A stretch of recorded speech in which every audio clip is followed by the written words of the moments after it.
Hi friends, welcome back our YouTube channel. Hanuma ಜಯಂತಿಯ ಪೂಜೆಯ ವಿಶೇಷತೆಗಳನ್ನು ನೋಡೋಣ ಬನ್ನಿ. ತಿಳಿದುಕೊಂಡು ಪೂಜೆಯನ್ನು ಮಾಡಿ, ತುಂಬ ಒಳ್ಳೆಯದಾಗುತ್ತದೆ. ಶ್ರೀರಾಮ್ ಜೈ ರಾಮ್, ಜೈ ಜೈ ರಾಮ್. ಹನುಮ ಜಯಂತಿ ಬೇರೆ, ಹನುಮ ವ್ರತ ಬೇರೆ. ಎರಡರಲ್ಲೂ ಹನುಮ ಬರುತ್ತೆ. ಎಷ್ಟೋ ಜನರಿಗೆ ಎರಡು ಒಂದೇ ರಥ ಅಂತ ಅನಿಸ್ತಾ ಇರತ್ತೆ. ಎರಡರ ರಥದಲ್ಲೂ ಹನುಮ. ಆದರೆ ಒಂದು ಕಡೆ ರಥ, ಮತ್ತೊಂದು ಕಡೆ ಜಯಂತಿ. ವ್ಯತ್ಯಾಸ ಇದೆ. ಒಂದು ಹನುಮ ರಥ ಮಾರ್ಗಶಿರ ಮಾಸ ಶುಕ್ಲ ಪಕ್ಷ ತ್ರಯೋದಶಿ ದಿವಸ ಬರೋದು. ಹನುಮ ಜಯಂತಿ ಚೈತ್ರ ಮಾಸ ಶುಕ್ಲ ಪಕ್ಷ ಹುಣ್ಣಿಮೆ ಅಥವಾ ಪೂರ್ಣಿಮೆ ದಿನ ಬರುತ್ತೆ. ಎರಡಕ್ಕೂ ವ್ಯತ್ಯಾಸ ಇದೆ. ಏತಕ್ಕೆ ಎರಡು ದಿನ ಹನುಮನ ವ್ರತ ಮತ್ತು ಜಯಂತಿ ಇರುತ್ತದೆ ನೋಡೋಣ. ಯಾಕೆ ಅಂದರೆ, ಹನುಮ ಜಯಂತಿ ಎಂದರೆ ಹನುಮ ಹುಟ್ಟಿದ ದಿವಸ, ಹನುಮಂತನ ವ್ರತ ಹುಟ್ಟಿದ ದಿವಸ ಅಲ್ಲ.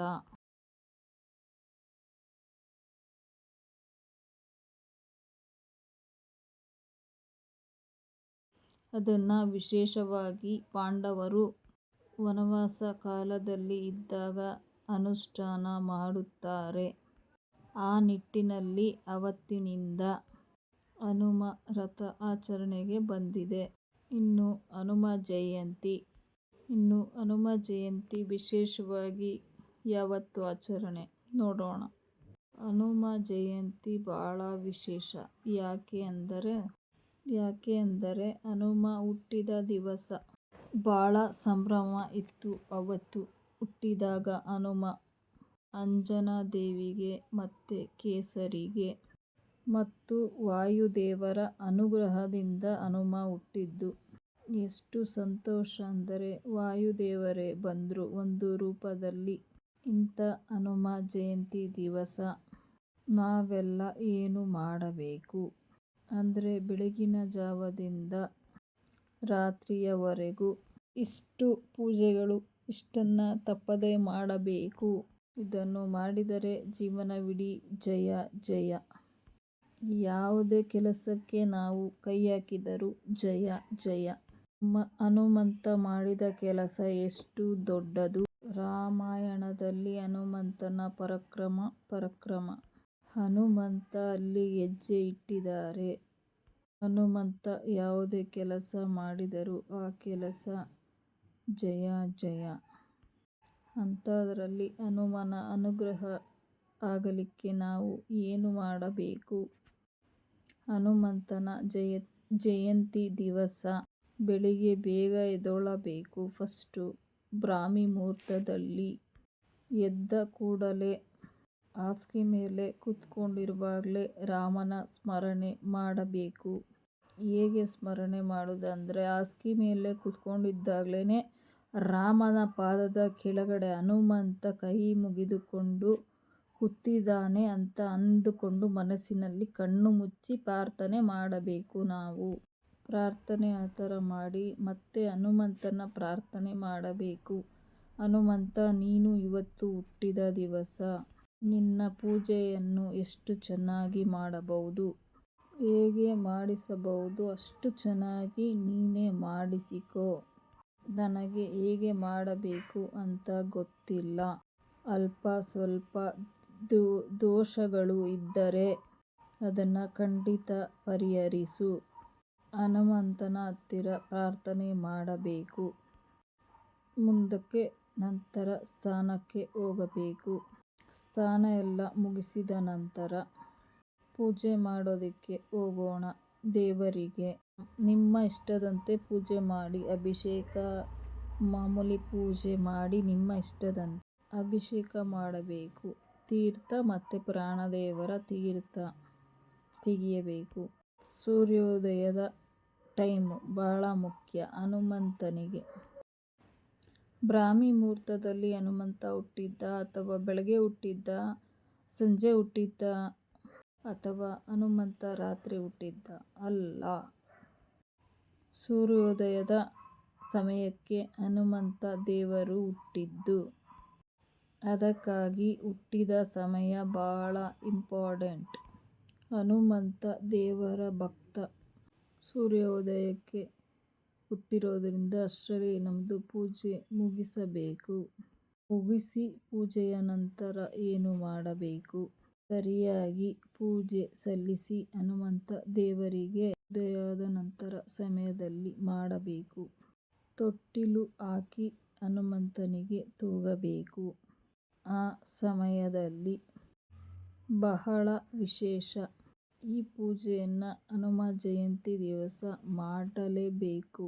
ಮಾಡಲಿಲ್ಲ ಅಂದರೆ ಬೇರೆ ಯಾವುದೇ ಪೂಜೆ ಮಾಡಿದರೂ ವ್ಯರ್ಥ. ಹನುಮ ಜಯಂತಿ ದಿನ ಈ ಪೂಜೆಯನ್ನು ಮಾಡದಿದ್ದರೆ ವ್ಯರ್ಥ. ತೊಟ್ಟಿಲಲ್ಲಿ ಮುಖ್ಯ ಪ್ರಾಣವನ್ನು ಇಟ್ಟು ಅಂದರೆ ಹನುಮಂತನ ಪ್ರತಿಮೆ ತೊಟ್ಟಿಲಲ್ಲಿ ಇಟ್ಟು ಪೂಜೆ ಮಾಡಬೇಕು. ಭೀಮ ಮಧ್ವಾಚಾರ್ಯ ಪ್ರತಿಮೆಯನ್ನು ಇಟ್ಟು ತೊಟ್ಟಿಲಲ್ಲಿ ಇಟ್ಟು ತೂಗಬೇಕು. ತೊಟ್ಟಿಲಲ್ಲಿ ಇಟ್ಟು ತೂಗಬೇಕು. ತೂಗುವಾಗ ಒಂದು ಶ್ಲೋಕವನ್ನು ಹೇಳಬೇಕು. ಅದು ಯಾವ ಶ್ಲೋಕ ಎಂದರೆ ಈಗ ತಿಳಿಯೋಣ. ನಮಸ್ತೆ ವಾಯುಪುತ್ರಾಯ ಧ್ವಂಸಿತ ಮರವೈಣಿವೆ ಸುಜನ ಬುಧಿಚಂದ್ರಾಯ ಭವಿಷ್ಯತ್ ಬ್ರಹ್ಮಣೇ ನಮಃ. ವಾಯುವಿನ ಪುತ್ರ. ಹಾಗೆ ಎಲ್ಲ ಶತ್ರುಗಳನ್ನು, ದೇವತೆಗಳ ಶತ್ರುಗಳಾಗಲಿ ಋಷಿಗಳ ಶತ್ರುಗಳಾಗಲಿ ಎಲ್ಲರನ್ನು ಕೊಂದವನು. ಹಾಗೆ ಸಜ್ಜನರಿಗೆ ಚಂದ್ರನ ಥರ ಹನುಮಂತ. ಚಂದ್ರ ಬಂದಾಗ ಸಮುದ್ರ ಉಕ್ಕಿ ಏರ್ತಾ ಇರುತ್ತೆ. ಹಾಗೆ ಒಳ್ಳೆಯವ್ರಿಗೆಲ್ಲ ಒಳ್ಳೆ ಕಾಲ ಯಾವಾಗ ಬರುತ್ತೆ? ಹನುಮಂತ ನಮ್ಮ ಹತ್ರ ಬರುತ್ತಿದ್ದಾಗ. ಒಟ್ನಲ್ಲಿ ನಮಗೆ ಹನುಮಂತ ಚಂದ್ರನ ತರಹ.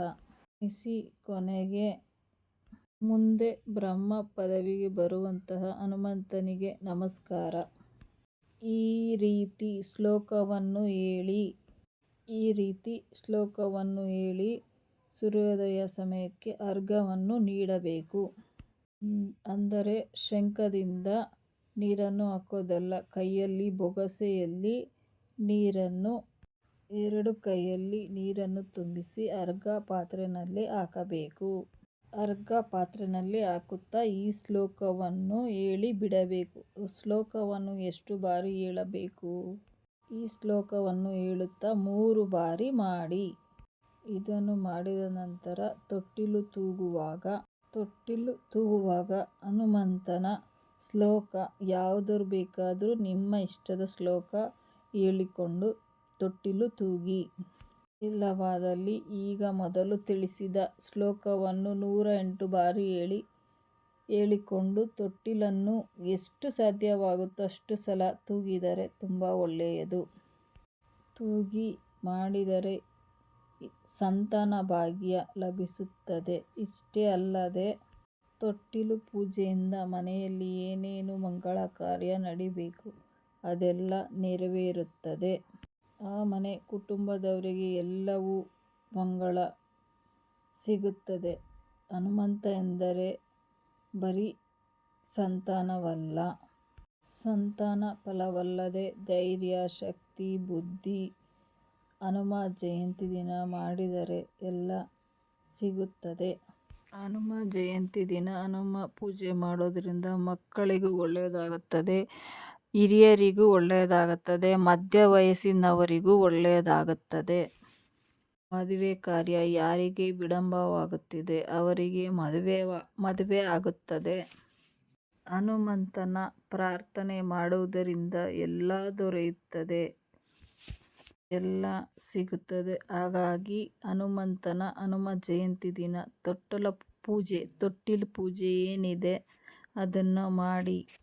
ತೊಟ್ಟಿಲು ಪೂಜೆ ಮಾಡಿ ಮತ್ತು ನೈವೇದ್ಯಕ್ಕೆ ಏನು ಸಮರ್ಪಣೆ ಮಾಡಬೇಕು?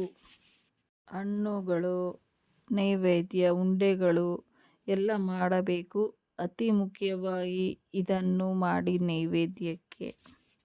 ಆದರೆ ಇದನ್ನೆಲ್ಲ ಮಾಡುವಾಗ ಎಚ್ಚರಿಕೆ ಇರಬೇಕು. ಹನುಮಂತನಿಗೆ ಇದನ್ನು ನೇರವಾಗಿ ಇಟ್ಟರೆ ನೇರವಾಗಿ ಇಟ್ಟು ತಿನ್ನಪ್ಪ ಅಂದರೆ ತಿನ್ನುವುದಿಲ್ಲ ಹನುಮಂತ. ಯಾಕೆ ಅಂದರೆ ರಾಮನಿಗೆ ಫಸ್ಟು ಕೊಟ್ಟಿದ್ದೀವ. ರಾಮನಿಗೆ ಫಸ್ಟು ನೈವೇದ್ಯ ಕೊಡದೆ ಹನುಮಂತ ಸ್ವೀಕರಿಸುವುದಿಲ್ಲ ನೈವೇದ್ಯ. ನಮ್ಮ ಉಂಡೆಯನ್ನು ನಮ್ಮ ಮುಖಕ್ಕೆ ಹಾಕಿಬಿಡುತ್ತಾರೆ ಹನುಮಂತ. ದೇವರಿಗೆ ಸ್ವಲ್ಪ ನೈವೇದ್ಯ ಇಟ್ಟು ಹನುಮಂತನಿಗೆ ಆಮೇಲೆ ಕೊಡಬೇಕು. ರಾಮದೇವರಿಗೆ ನೈವೇದ್ಯ ಇಟ್ಟು ಫಸ್ಟು ಹನುಮಂತನಿಗೆ ಕೊಟ್ಟರೆ ಖುಷಿಯಾಗುತ್ತದೆ. ಹನುಮಂತನಿಗೆ ನೇರವಾಗಿ ಕೊಟ್ಟರೆ ಸ್ವೀಕರಿಸುವುದಿಲ್ಲ ಹನುಮಂತ. ರಾಮದೇವರಿಗೆ ಕೊಟ್ಟಿದ ನಂತರವೇ ಹನುಮಂತ ನೈವೇದ್ಯ ದೇವರಿಗೆ ಸಮರ್ಪಣೆ ಮಾಡಿದ ನಂತರ ನೈವೇದ್ಯ ಹನುಮಂತನಿಗೆ ನೀಡಬೇಕು. ನಂತರ ನೈವೇದ್ಯದ ನಂತರ ಜೇನುತುಪ್ಪದ ಅಭಿಷೇಕ. ಹನುಮಂತ ದೇವರಿಗೆ ಜೇನುತುಪ್ಪ ಬಹಳ ಪ್ರೀತಿ. ಸೀತಾದೇವಿ ಎಲ್ಲಿದ್ದಾಳೆ ಅಂತ ಗೊತ್ತಾಯಿತು ಹನುಮಂತನಿಗೆ. ವಾಪಸ್ ಬಂದು ರಾಮಚಂದ್ರನಿಗೆ ಮುಟ್ಟಿಸ್ಬೇಕು. ಮತ್ತೆ ಮಧುವನ ಸಿಕ್ತು. ಎಲ್ಲರೂ ಕಪಿಗಳು ಕುಣಿದು ಕುಪ್ಪಳಿಸುತ್ತಾರೆ ಸಂತೋಷದಿಂದ. ಅಲ್ಲಿ ಜೇನುತುಪ್ಪ ಕುಡಿದಿದ್ದು ಸಂಭ್ರಮದಿಂದ. ಅದನ್ನ ಹನುಮಂತ ಖುಷಿಯಾಗಿದ್ದಾಗ ಹನುಮಂತ ಜೇನುತುಪ್ಪ ಕುಡಿದಿರೋದ್ರಿಂದ ತುಂಬ ಸಂತೋಷ. ಅದಕ್ಕೆ ಜೇನುತುಪ್ಪದ ಅಭಿಷೇಕ ಅಂದರೆ ಹನುಮಂತನಿಗೆ. ಅಂದರೆ ಕುಡಿದಿದ್ದ ಸಂತೋಷದಿಂದ ನಾವು ಅಭಿಷೇಕ ಮಾಡೋದ್ರಿಂದ ಹನುಮಂತನಿಗೆ ಜೇನುತುಪ್ಪದ ಅಭಿಷೇಕ ಅಂದರೆ ತುಂಬ ಸಂತೋಷ ಆಗುತ್ತೆ. ಅದನ್ನು ನಾವು ಮಾಡೋದ್ರಿಂದ ಬೇಗ ಅನುಗ್ರಹ ಸಿಗುತ್ತದೆ. ಆದರೆ ಜೇನುತುಪ್ಪದ ಅಭಿಷೇಕವನ್ನು ಸಾಲಿಗ್ರಾಮಕ್ಕೋ ಅಥವಾ ದೇವರಿಗೆ ಮಾಡಬೇಕು ಮೊದಲು. ರಾಮನ ಮೂರ್ತಿಗೆ ಅಥವಾ ಕೃಷ್ಣನ ಮೂರ್ತಿಗೆ ಅಭಿಷೇಕ ಮಾಡಿದ ನಂತರವೇ ಆಂಜನೇಯನಿಗೆ ಅಭಿಷೇಕ ಮಾಡಬೇಕು. ಅಭಿಷೇಕ ಮಾಡಿದ ಜೇನುತುಪ್ಪವನ್ನು ಮನೆಯವರೆಲ್ಲರೂ ಸೇವನೆ ಮಾಡಲೇಬೇಕು. ಇನ್ನು ಆಂಜನೇಯನಿಗೆ ಅಭಿಷೇಕ ಮಾಡಿದ ನಂತರ ಗಂಧ, ಪುಷ್ಪ, ಅಕ್ಷತೆ ಎಲ್ಲದರಿಂದನೂ ಪೂಜೆ ಮಾಡಬೇಕು ಹನುಮಂತನಿಗೆ. ಇದೆಲ್ಲ ಆದ ನಂತರ ದೋರಬಂಧನ ಅಂದರೆ ಹನುಮಂತನ ಕಟ್ಟಾಕೋದಲ್ಲ, ಒಂದು ದಾರವನ್ನು ಸಮರ್ಪಣೆ ಮಾಡಬೇಕು. ಯಾವಾಗ ಅಂದರೆ ಗಂಧ, ಧೂಪ, ದೀಪ, ಅಕ್ಷತೆ ಪೂಜೆಯನ್ನು ಮಾಡಿದ ನಂತರ ಭಗವಂತನಿಗೆ ಅರ್ಪಣೆ ಮಾಡಿ ನಂತರ ಹನುಮಂತನಿಗೆ ಅರ್ಪಿಸಿ ದಾರವನ್ನು ಕಟ್ಟಿಕೊಳ್ಳಬೇಕು. ಮನೆಯವರೆಲ್ಲರೂ ಕಟ್ಟಿಕೊಳ್ಳಬೇಕು ಈ ದಾರವನ್ನು ಕಟ್ಟಿಕೊಳ್ಳೋದ್ರಿಂದ ಹನುಮಂತ ದೇವರೇ ಬಂದು ನಮ್ಮ ರಕ್ಷಣೆ ಮಾಡುತ್ತಾರೆ ಎಂದು ನಂಬಿಕೆ. ಎಲ್ಲ ಆಪತ್ತುಗಳಿಂದ ನನ್ನ ರಕ್ಷಣೆ ಮಾಡು ಕಪಿಪುಂಗವ ಎಂದು ಅರ್ಥ ಈ ದಾರವನ್ನು ಕಟ್ಟಿಕೊಳ್ಳುವುದು. ಈ ದಾರವನ್ನು ಹನುಮಂತ ಜಯಂತಿ ದಿನ ಪೂಜೆ ಮಾಡಿ ಕಟ್ಟಿಕೊಂಡರೆ ಮುಂದಿನ ವರ್ಷ ಹನುಮ ಜಯಂತಿವರೆಗೂ ಕಟ್ಟಿಕೊಂಡು ಇರಬೇಕು. ನಂತರ ಅದನ್ನು ವಿಸರ್ಜನೆ ಮಾಡಿ ಹೊಸ ದಾರವನ್ನು ಕಟ್ಟಿಕೊಳ್ಳಬೇಕು. ಅಲ್ಲಿಯವರೆಗೂ 1 ವರ್ಷದವರೆಗೂ ಈ ದಾರ ಇರಬೇಕು ನಮ್ಮ ರಕ್ಷಣೆಗೆ. ತುಳಸಿ ಗಿಡ ಬಿಟ್ಟು ಯಾವುದೇ ಗಿಡದಲ್ಲಿ ಹಾಕಬಹುದು, ಭೂಮಿಯಲ್ಲಿ ಊತಬಹುದು. ಆದರೆ ತುಳಿಯುವ ಜಾಗ ಒಂದು ಬಿಟ್ಟು ವಿಸರ್ಜನೆ ಮಾಡಬೇಕು. ಇದನ್ನು ಹಿಂದೆ ನಾನು ಕಟ್ಕೊಂಡು ಅಂದರೆ 1 ವರ್ಷದವರೆಗೂ ದಾರ ಚೆನ್ನಾಗಿರಲ್ಲ, ಅವಾಗ ಹಿಂದೆ ಹೇಳ್ಬೇಕಿದು ಜೀರ್ಣವಾಗಿದೆ. ಹಿಂದೆ ಕಟ್ಕೊಂಡಿದ್ದೆ ನಾನು, ಇದು ಜೀರ್ಣ ಆಗಿದೆ. ಆದ ಕಾರಣ ಇದನ್ನು ತೆಗೆದು ಹೊಸ ದಾರವನ್ನು ಕಟ್ಟಿಕೊಳ್ಳುತ್ತೇನೆ ಎಂದು ತೆಗೆಯಬೇಕು. ಮಕ್ಕಳಿಗೆ ತುಂಬ ಮುಖ್ಯವಾಗಿ ಕಟ್ಟುವುದು ಅವಶ್ಯಕ. ಸಣ್ಣದರಿಂದನೇ ಮಕ್ಕಳಿಗೆ ಹನುಮನ ಅನುಗ್ರಹ ಇದ್ದರೆ ತುಂಬ ಒಳ್ಳೆಯದಾಗುತ್ತದೆ. ಮಕ್ಕಳಿಗೆ ಕಟ್ಟಿ ಯಂತ್ರವನ್ನು ಹನುಮ ಜಯಂತಿ ದಿನ ತುಂಬ ಒಳ್ಳೆಯದಾಗುತ್ತದೆ. ಹನುಮ ಜಯಂತಿ ದಿನ ಇಷ್ಟು ಸೇವೆಗಳಲ್ಲಿ ಯಾವುದಾದರೂ ಒಂದು ಸೇವೆಯನ್ನು ಮಾಡಿದರೆ ತುಂಬ ಒಳ್ಳೆಯದು. ಕೆಂಪು ರಂಗೋಲಿಯಿಂದ ಹನುಮಂತನ ಚಿತ್ರ ಬರೆಯಬೇಕು. ಹೃದಯ ಭಾಗದಲ್ಲಿ ಶ್ರೀರಾಮ ಅಂತ ಬರಿಬೇಕು. ಆವಾಗ ತುಂಬ ವಿಶೇಷ ಫಲ ಸಿಗುತ್ತದೆ. 2ನೇದು ವಿಳೆದೆಲೆ ಅಲಂಕಾರ ಅಂದರೆ ಹನುಮಂತರಿಗೆ ತುಂಬ ವಿಶೇಷ. ಇನ್ನು 3ನೇದು ಅಶ್ವತ್ಥ ಮರದ ಎಲೆಗಳು ಅಂದರೆ ಹನುಮಂತನಿಗೆ ತುಂಬ ಪ್ರೀತಿ. ಅದನ್ನು ಸಂಗ್ರಹ ಮಾಡಿ ಪೂಜೆ ಮಾಡೋದ್ರಿಂದನೂ ತುಂಬ ಒಳ್ಳೆಯದು. ಇನ್ನು 4ನೇದು ಬಿಳಿ ಎಕ್ಕದ ಎಲೆಗಳಿಂದ ಶ್ರೀರಾಮ ಎಂದು ಬರೆದು ಅದನ್ನು ಸಮರ್ಪಣೆ ಮಾಡೋದ್ರಿಂದನೂ ತುಂಬ ಒಳ್ಳೆಯದು. ಇನ್ನು ಜಾತಕದಲ್ಲಿ ದೋಷ ಇರುತ್ತೆ, ಆ ದೋಷಕ್ಕೆ ಸಂಬಂಧಪಟ್ಟ ಗ್ರಹಗಳಿಗೆ ಸಂಬಂಧಪಟ್ಟಂತೆ ಧಾನ್ಯಗಳನ್ನು ತಿಳಿದುಕೊಂಡು ಹನುಮಂತನಿಗೆ ಸಮರ್ಪಿಸಿದರೆ ಅದು ತುಂಬ ಒಳ್ಳೆಯದು. ಈ ಗೋಧಿ, ಬೇಳೆಕಾಳುಗಳು ಇದನ್ನು ದಾನ ಮಾಡಬೇಕು. ಗ್ರಹಕ್ಕೆ ಸಂಬಂಧಪಟ್ಟ ಹಾಗೆ ಗ್ರಹ ದೋಷ ನಿವಾರಣೆಗೆ, ಶನಿದೇವರ ಪೀಡೆ ನಿವಾರಣೆಗೆ ಹನುಮಂತನ ಸ್ಮರಣೆ ಮಾಡಿದರೆ ಒಳ್ಳೆಯದು. ಶನಿದೇವರಿಗೆ ಹನುಮಂತನ ಕಂಡರೆ ಬಹಳ ಪ್ರೀತಿ, ಆದ್ದರಿಂದ ಶನಿದೇವರ ಪೀಡೆ ನಿವಾರಣೆ ಆಗುತ್ತದೆ. ಹನುಮ ಜಯಂತಿ ದಿನ ಪೂಜೆ ಮಾಡೋದ್ರಿಂದ ಶನಿದೇವರ ಯಾವುದೇ ಪೀಡೆ ಇರಲಿ ನಮಗೆ ತಟ್ಟೋದಿಲ್ಲ. ಈ ಶ್ಲೋಕವನ್ನು 1008 ಬಾರಿ ಹೇಳಿ ಇದರ ಪ್ರಯೋಜನ ತಿಳಿಯಿರಿ. ಈ ಶ್ಲೋಕ ಹೇಳೋದ್ರಿಂದ ಬುದ್ಧಿ, ಬಲ, ಯಶಸ್ಸು, ಧೈರ್ಯ, ಭಯ ಹೋಗುತ್ತೆ, ಆರೋಗ್ಯ ಸಿಗುತ್ತದೆ. ಮಕ್ಕಳು ಹೇಳಿದರೆ ಮಕ್ಕಳು ಸೋಂಬೇರಿ ಇರ್ತಾರೆ, ಓದೋದಿಲ್ಲ, ಅವರಿಗೆ ತುಂಬ ಒಳ್ಳೆಯದಾಗುತ್ತದೆ. ಶ್ಲೋಕ ಹೇಳೋದ್ರಿಂದ ಮಕ್ಕಳಿಗೆ ಧೈರ್ಯ ಬರುತ್ತದೆ, ಉತ್ಸಾಹ ಬರುತ್ತದೆ, ಸೋಂಬೇರಿತನ ಹೋಗುತ್ತದೆ. ಅಂದರೆ ಕೆಲವರು ಮಕ್ಕಳಿಗೆ ಎಲ್ಲ ಅರ್ಥ ಆಗುತ್ತೆ, ಆದರೆ ಮಾತಾಡೋದಕ್ಕೆ ಹೇಳೋದಕ್ಕೆ ಸರಿ ಬರೋದಿಲ್ಲ. ತೊದಲು ಮಾತಾಡುವ ಮಕ್ಕಳಿಗೂ ತುಂಬ ಒಳ್ಳೆಯದು ಈ ಶ್ಲೋಕ ಹೇಳುವುದರಿಂದ. ಎಲ್ಲ ದೋಷ ಪರಿಹಾರಕ್ಕೆ ಈ ಶ್ಲೋಕವನ್ನು ಹೇಳಿ ಪೂಜೆ ಮಾಡೋದ್ರಿಂದ ತುಂಬ ಒಳ್ಳೆಯದು. ಕೆಲವರು ನಮ್ಮ ಮಕ್ಕಳಿಗೆ ಎಲ್ಲ ಸರಿಯಾಗಿದೆ ಅಂತ ಯೋಚನೆ ಮಾಡಿದರೆ ತಪ್ಪು. ಅದು ಹನುಮನ್ನ ಸ್ಮರಣೆ ಮಾಡೋದ್ರಿಂದ ತುಂಬ ಒಳ್ಳೆಯದಾಗುತ್ತದೆ. ಹನುಮ ಜಯಂತಿ ದಿನ ಎಲ್ಲ ಲಭ್ಯ ಸಿಗುತ್ತದೆ, ಏನೇ ದೋಷ ಇದ್ದರೂ ಪರಿಹಾರ ಆಗುತ್ತದೆ. ಮುಖ್ಯ ಪ್ರಾಣ ಹನುಮಂತನೇ, ಅವನ ಅನುಗ್ರಹ ಇಲ್ಲವೆಂದರೆ ನಮ್ಮ ಜೀವನದಲ್ಲಿ ಒಂದು ಕ್ಷಣನೂ ನಿಲ್ಲೋದಕ್ಕೆ ಆಗುವುದಿಲ್ಲ. ಆದ್ದರಿಂದ ಹನುಮ ಜಯಂತಿ ದಿನ ಈ ಶ್ಲೋಕವನ್ನು ಹೇಳಿ ಎಲ್ಲರೂ ಹನುಮನ ಭಕ್ತಿಗೆ, ಕೃಪೆಗೆ ಪಾತ್ರರಾಗಿ ಎಲ್ಲರಿಗೂ ಒಳ್ಳೆಯದಾಗುತ್ತದೆ.